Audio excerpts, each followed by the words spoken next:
नमस्कार दोस्तों, स्क्रीन पर आप जिस इंसान को बड़ी परेशानी से कड़ी धूप में मुश्किलात का सामना करते हुए कलेक्ट्रेट परिसर में इधर उधर भटकते हुए देख रहे हैं, यह व्यक्ति है पुरानी मंडी गड़साना के वार्ड नंबर 11 का निवासी रमेश कपाडिया। बकौल रमेश जब वह 9 साल का था तब गड़साना के राजेंद्रा मिडिल स्कूल में चौथी क्लास में पढ़ता था। इस दौरान एक दिन उसे स्कूल में बुखार चढ़ गया तो उसके माता पिता स्कूल से उसे पास ही स्थित कांगड़ा से आकर वहां प्रैक्टिस कर रहे झोला छाप डॉक्टर के पास ले गए। उसने बुखार उतारने के लिए जो इंजेक्शन लगाया उससे 9 साल के मासूम रमेश की जिंदगी में जैसे हाहाकार मच गया। 4-5 दिन तक बुखार तो ठीक हुआ नहीं, अलबत्ता उसकी ऐसी हालत हो गई कि वह खड़ा होता तो तुरंत नीचे गिर जाता।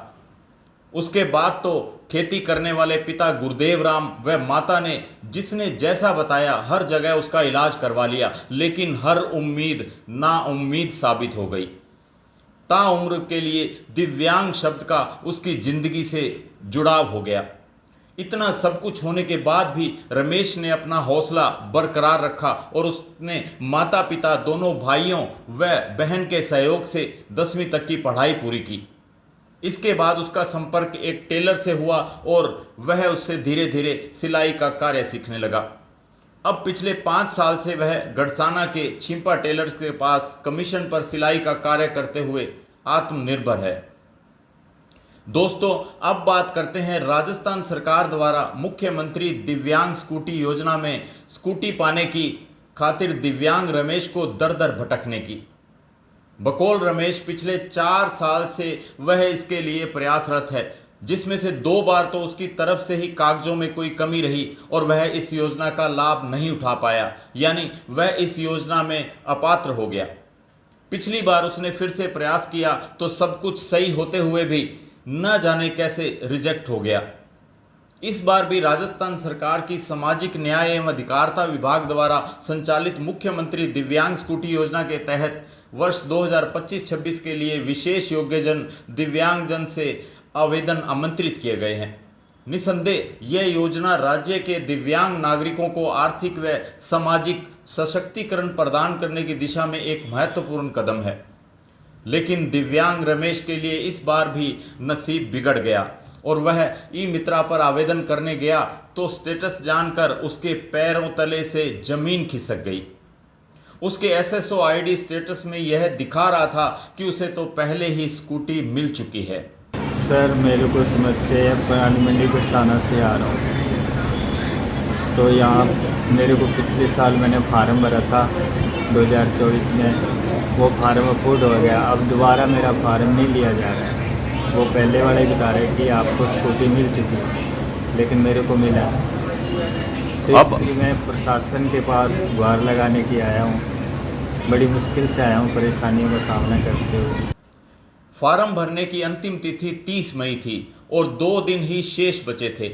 कुछ समझ नहीं आया तो रमेश गुरुवार को छुट्टी वाले दिन ही गड़साना से बड़ी मुश्किलात का सामना करते हुए गंगानगर कलेक्ट्रेट तक पहुंच गया। यहां उसकी स्थिति को देखते हुए यातायात पुलिसकर्मी अरुण कुमार ने उसे आते जाते दोनों बार सड़क पार करवाकर इंसानियत धर्म का पालन किया। अब ये दिव्यांग रमेश की किस्मत कहो या भगवान की कृपा कहो, ADM सुभाष कुमार उसके लिए मसीहा बन गए और रमेश से मुलाकात के दौरान उन्होंने धैर्यपूर्वक उसकी बात सुनी और तुरंत सामाजिक न्याय अधिकारिता विभाग के डिप्टी डायरेक्टर वीरेंद्र जी को फोन कर समस्या का समाधान करने की बात की।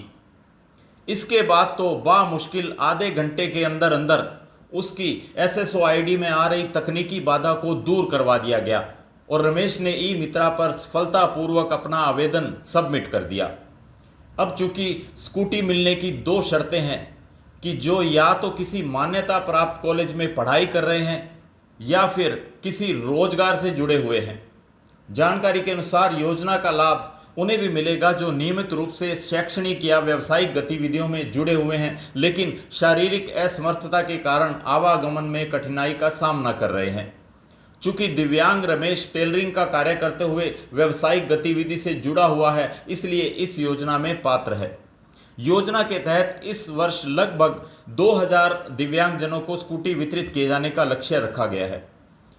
अब स्कूटी पाने के लिए पिछले 4 सालों से दर दर भटक रहे रमेश को सफलता मिलती है या नहीं, ये तो नहीं पता, लेकिन एडीएम प्रशासन ने तुरंत फुरत जिस प्रकार रमेश की समस्या का समाधान करवाया, उससे दिव्यांग रमेश के दिल से उनके लिए दुआएं जरूर निकली होंगी।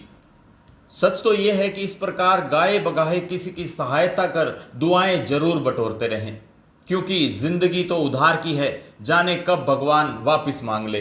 किसी की लिखी 2 पंक्तियां जरूर पढ़ना चाहूंगा कि ए जिंदगी तेरी क्या औकात है, ए जिंदगी तेरी क्या औकात है, बस एक सांस ही की तो बात है, बस एक सांस ही की तो बात है। नमस्कार।